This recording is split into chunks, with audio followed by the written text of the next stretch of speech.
I traveled to Cyprus, a Mediterranean island with a dark and complicated history. Since the Turkish invasion in 1974, the island has been divided into north and south. In the middle, a DMZ, a no man's land, patrolled by UN peacekeepers. I wanted to learn more about Cyprus' controversial history and find out for myself what the situation on the island is like in 2024. In this video, I'll show you around the northern part of the island, the Turkish Republic of Northern Cyprus, and I will cross through the DMZ into the southern part of its capital Nicosia. Come with me to the unrecognized country of the Turkish Republic of Northern Cyprus.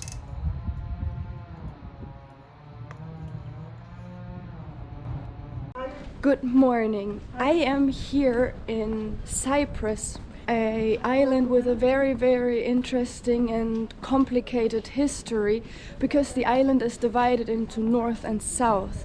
Before we start, let's have a quick look on the current political situation in Cyprus. In 1974, the Turkish army invaded Cyprus, forcing Greek inhabitants to leave their hometowns and move to the south. In the middle, a demilitarized zone was created, separating the Turkish Republic of Northern Cyprus from the Republic of Cyprus. Today, the northern part comprises 36% of the island and is internationally viewed as occupied territory under Turkish control. Even though the Republic of Cyprus has been an EU member state since 2000, EU law only applies in the southern part of the island. In the middle, you can find Nicosia, the capital of Cyprus and Europe's last divided capital city. And the first thing I wanted to do was check out the border crossing from north to south. Since I've heard mixed experiences, I wasn't entirely sure what to expect. So, and here we are already. I'm standing in front of the DMZ. There are UN peacekeepers everywhere here, so I'm not sure if I can film anything over there, but I'm gonna show you. So this is the DMZ. This is where I'll have to go through passport checks to enter the south, which is EU, so Cyprus. And I hope everything's gonna go smoothly because technically I entered the Turkish Republic of Northern Cyprus illegally by flying into Ercan airport yesterday. And since Northern Cyprus is not recognized as their own country by any other countries in the world except Turkey, I technically entered the EU illegally already. So let's hope the border crossing goes smooth and I'm not gonna have any problems entering the other side. There are several border crossings throughout the DMZ. The Lokmaki crossing point here is located right in the center of Nicosia. Only pedestrians can cross here, but of course, there are also some crossings for cars. So this here is the other side of the border on the Greek part of Cyprus, and the crossing was actually super easy. First you have to show your passport to the officers of Turkish Republic of Cyprus.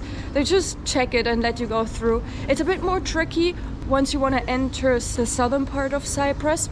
I didn't have any issues because I am an EU national and they cannot deny me entry into an EU country. But I saw some other people had problems. Luckily they got through in the end. But yeah, super easy crossing, super interesting, also geopolitical. And now let's see what we can find in this part of the city, because the majority of the city Nicosia is here in the Greek part of Cyprus. The first thing I noticed on the southern side of the city was how much nicer and more developed everything looked here. But that soon changed when I got closer to the DMZ.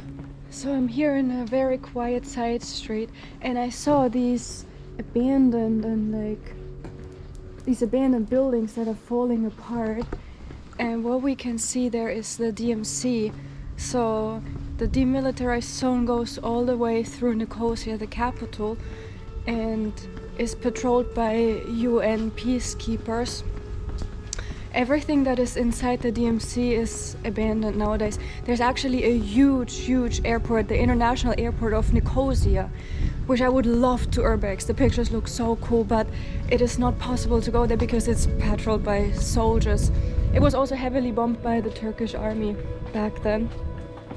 But we can see at least these buildings here in the DMZ.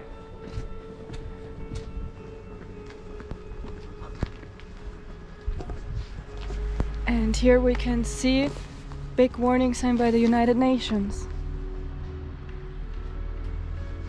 To me it is really crazy that we have this situation existing in 2024 in the European Union, and there is no solution to the conflict. There have been attempts, but they're not successful. Look at this. And on the other side, behind these buildings, we have the Turkish Republic of Northern Cyprus. So, and here, this is like one street over from the DMC.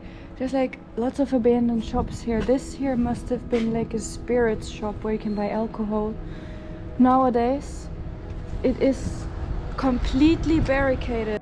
Everything down here near the DMZ looked as if it was abandoned since years. Until 1960, Cyprus was a British colony. In 1960, it became independent under the agreement that it would not unite with Greece or Turkey. A power-sharing government was established between Greek and Turkish Cypriots. However, disputes between both parties arose, and in 1963, the Greek Cypriot president proposed constitutional changes, which were rejected by the Turkish Cypriots and deemed illegal by the Supreme Court. But when the Greek Cypriot leadership ignored the court's decision, the court dissolved and a new plan was established with the goal to exclude all Turkish Cypriots from the government, which eventually led to the escalation of violence between Greek and Turkish Cypriots, in which a lot of people died.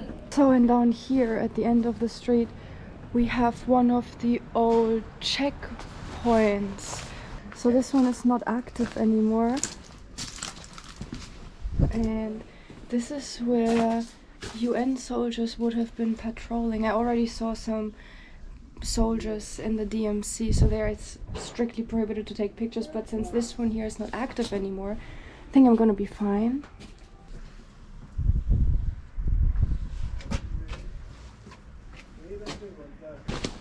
So, and down here we see the DMC again. This is United Nations buffer zone. And everything in here is completely abandoned. After checking out the DMC, I decided to find something to eat. So before continuing to explore the city, I have to have breakfast. I didn't have breakfast, so I guess it's lunch. And I chose a halloumi sandwich because halloumi comes here from Cyprus. And I love this cheese. I already took a bite, it is so good. Let me show you. You get everywhere like these sandwiches with like halloumi cheese, cucumber, tomato. And trust me, this is so delicious.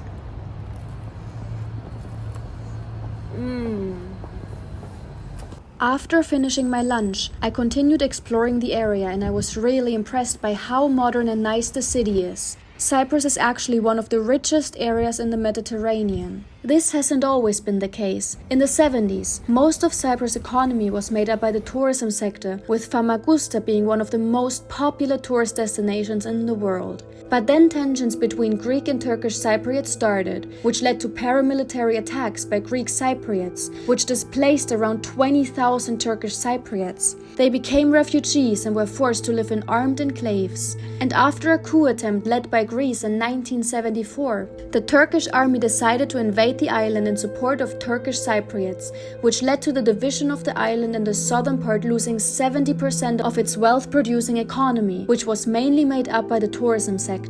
Since then, the Republic of Cyprus has seen a significant economic boom. So I found this mall here called City Plaza. The streets out there look like super modern, super nice everything, lots of cafes. But this mall here looks like completely abandoned. It is open though, so you can just walk in there. The escalators are not working. Wow, this looks like super neglected. This mall has definitely seen better days, and I was quite surprised to see a place this big completely empty in such a wealthy area of Nicosia. After exploring the southern part of Cyprus capital, I decided to head back to the northern side, which is located inside the unrecognized country of the TRNC.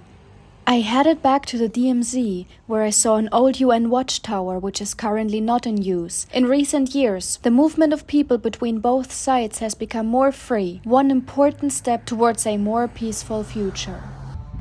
To go back, I decided to take a different border crossing, which is much wider. Here it's even possible for cars to cross, and you can find some UN buildings inside the buffer zone, where negotiations between both sides take place. So I'm back here on the Turkish side. Border crossing was super easy again, and the first thing I really noticed is the contrast to the southern side, because look at this. It is not nearly as modern. I don't want to say that it's undeveloped, definitely not. There are some parts of the city where a lot of shops are abandoned and everything looks super run down. Over here I also recognized a lot of very clear reminders that I was in the Turkish part of the island. So up here, you see this here? We already have a very big portrait of Atatürk, the founder of Turkey. And I also saw some mosques already. And up here, this one is the flag of the Turkish Republic of Northern Cyprus, blowing right next to the Turkey flag there. Here on this side, we can see the flags better. So here, this one is the flag of the Turkish Republic of Northern Cyprus. I personally do not think placing all these flags here will help ease tensions. But to be fair, on the Greek side of Cyprus you'll see just as many Greek flags. So here we're on the other side of the DMC. This is the Turkish side. And you can see the DMC is right here. Over there is this UN watchtower that we just saw from the other side.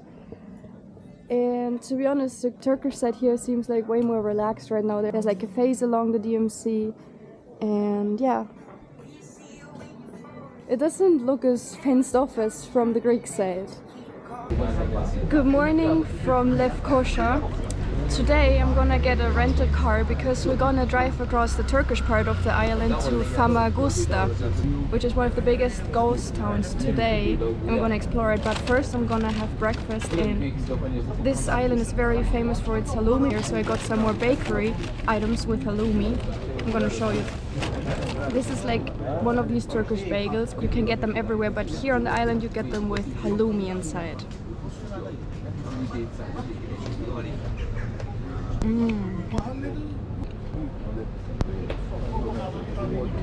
Here we have the cheese inside. Really, really good. So let's finish breakfast and then let's get the rental car. So I just got the car, the rental car. Here it is.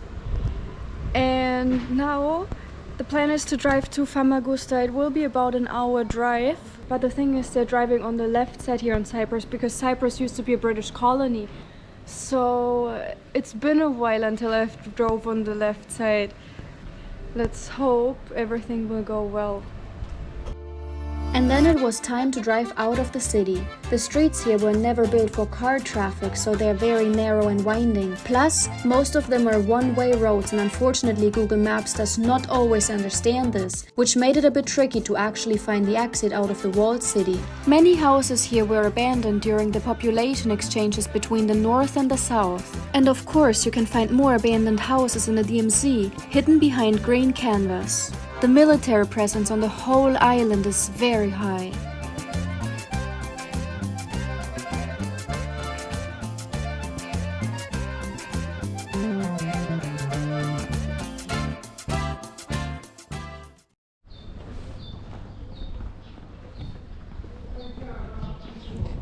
So we arrived to Famagusta, or Gazimagusa, how it's called in the TRNC. We're staying here in the old town, and tomorrow the plan is to visit the abandoned part of the city, Varosha. Not gonna cover this in this video. I'm gonna make a separate video about it because I think it is a very interesting topic. But for now, I want to show you the old town here of Famagusta, because Famagusta, the city in general, is still a popular tourist destination. There are still like hotels and stuff here. Only the neighborhood of Varosha is abandoned. Long before the Ottomans came to power in Cyprus, Famagusta was once the island's most important port city, located along an important trading route between east and west. During that time, a lot of Christian refugees came here. That's why you can find the remains of so many churches and cathedrals here. But in the 17th century, Famagusta fell to the Ottomans, who bombarded the old churches and removed all religious symbols, including stained glasses, paintings, and frescoes. In the following years, Greek Cypriots had to leave the city, and instead, Turkish families from Anatolia were resettled in Famagusta. After I explored the former resort town of Lefkoşa, which was once the island's most famous tourist destination, I decided to explore the town of Kyrenia, which is today's most important tourist town in the northern territory of the island. I'm almost in Kyrenia, my next destination, but on the way, just outside of town, there is something I would like to show you. Let's step outside.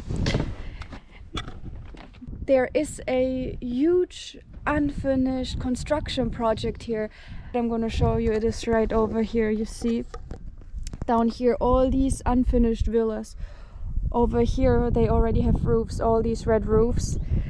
There are 260 or something villas, identical villas here, and they are all abandoned. The whole construction site, the whole project was given up in 2005. So since almost 20 years, all of these villas down here are left to rot basically. There is one villa which is occupied, which is right behind me, so that one is in use.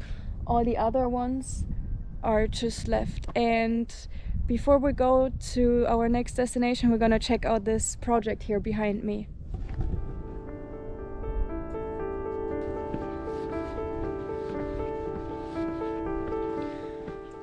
Okay, I already see there are different layouts of villas. We have these, I think these are a little bit smaller than these all the way here in the back. These seem to have only one floor, these here have two floors. And I would say let's have a look inside of one of those villas.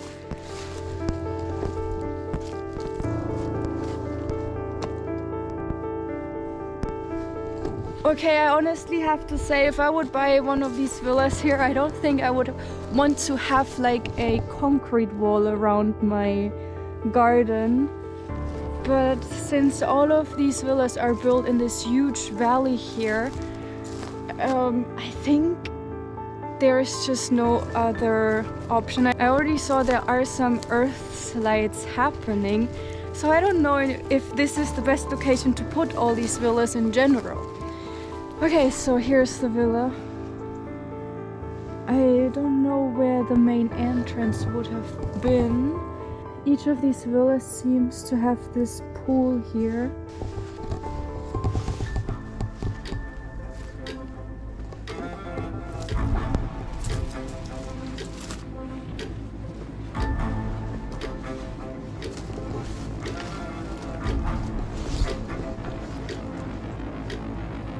Yeah, you already see how the wall is bending here with all the earth pushing.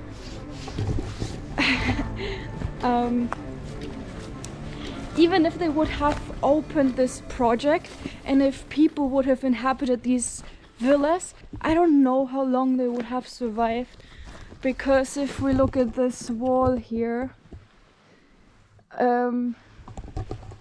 it doesn't look that stable to me.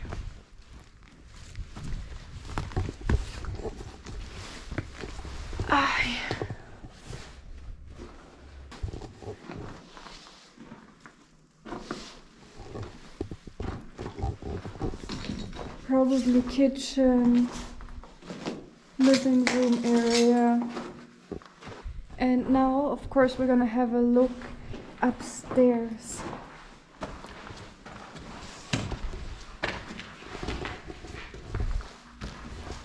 Oh, there's even a glass in here. This does not seem to fit properly here. Oh, what's over here? Another bedroom.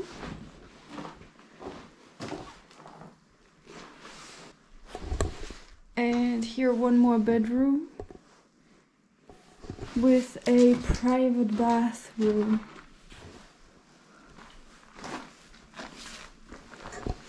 This housing development, called Amaranta Valley, was founded by a British businessman who was later arrested in the UK for fraud. In 2001, he sold 57 of the houses and took a down payment of up to 100,000 British pounds for each house. However, not a single one of the villas was finished. After his arrest in 2009 in the UK, he received another sentence in Cyprus for illegally using the land to build the villas. After exploring the site, it was time to head to my last destination for my trip through northern Cyprus. Good morning from Kyrenia. Today this is the major tourist hotspot here in northern Cyprus and it's beautiful. There's like lots of cafes. I'm here at the harbor. You can see the old city walls over there. And you can also find lots and lots of casinos and betting offices here, because a big majority of the tourism nowadays is because of these casinos, which are illegal in mainland Turkey. And the tourism is also the major economy of the Turkish Republic of Northern Cyprus. Northern Cyprus relies heavily on Turkey for economic support. The fact that the TRNC is recognized only by Turkey contributes to this situation, because the unrecognized territory cannot legally trade internationally through any of its ports or airports. All goods have to be exported through Turkey. Interesting to note is, however, that the TRNC was briefly recognized by Bangladesh and Pakistan after it had gained independence. However, both countries withdrew their recognition due to US pressure. Even though there have been multiple attempts to reunite the divided island of Cyprus, there's no solution to the ongoing conflict until today.